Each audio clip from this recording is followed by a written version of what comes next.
ভ্রাতৃত্ব বজায় রাখতে গেলে আপনাকে ধৈর্যশীল হতে হবে। আগামী 28শে নভেম্বর বাংলাদেশ আসতে চলেছেন ডক্টর জাকির নায়েক।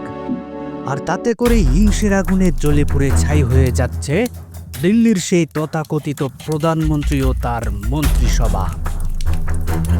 কিন্তু এখানেই শেষ নয়, বাংলাদেশের কাছে করে বসেছেন এক মামার বাড়ির আবদার। আবদারে বলা হচ্ছে ডক্টর জাকির নায়েক বাংলাদেশে আসার পর তাকে যেন গ্রেপ্তার করে তুলে দেওয়া হয় ভারতের হাতে। বলেছেন কুখ্যাত রণবীর জয়সওয়াল, একেই যেন বলে নিজের বুঝ 16 আনা। অথচ হাজারো খুনের আসামি পলাতক খুনি হাসিনাকে তারা রাষ্ট্রীয় সম্মান দিয়ে আদর সোহাগ করছেন। আর তারাই কিনা বিশ্ববিখ্যাত ইসলামিক স্কলার ডক্টর জাকির নায়েককে গ্রেপ্তারের হুকুম দেয়।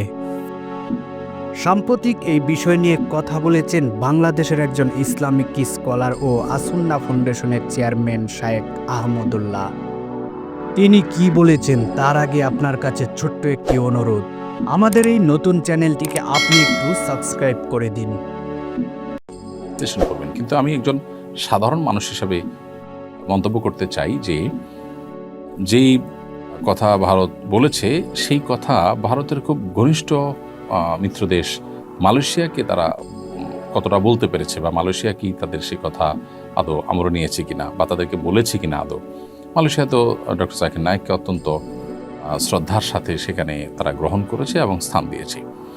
তো এখান থেকে পরিষ্কারভাবে বোঝা যায় যে বাংলাদেশ দীর্ঘদিন পর্যন্ত যেন তো জানু পররাষ্ট্রনীতি বাংলাদেশে চর্চা হয়ে আসছে, এই রকম আবদার করাটা সেটারই ফলশ্রুতি। তা না হলে পাল্টা আরেকটি প্রশ্ন করা যায় যে বাংলাদেশের সাবেক ফ্যাসিস্ট সরকারের যে প্রধানমন্ত্রী ছিলেন তিনি এখন ভারতে আছেন এবং তার নামে তা মামলা হয়েছে, বিচার চলছে।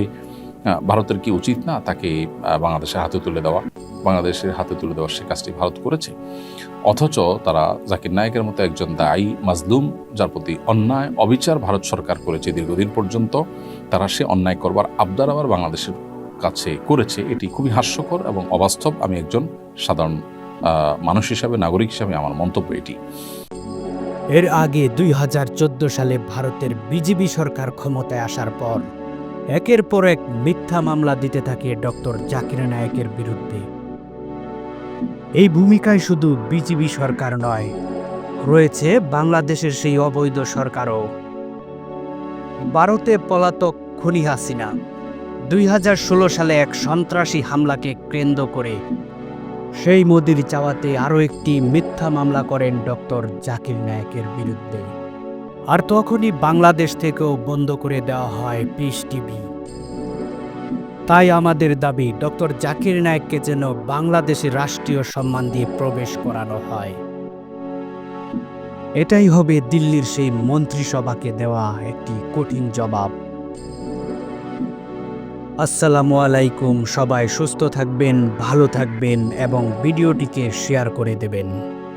আল্লাহ হাফেজ। দেখা হবে পরবর্তী কোনো ভিডিওতে।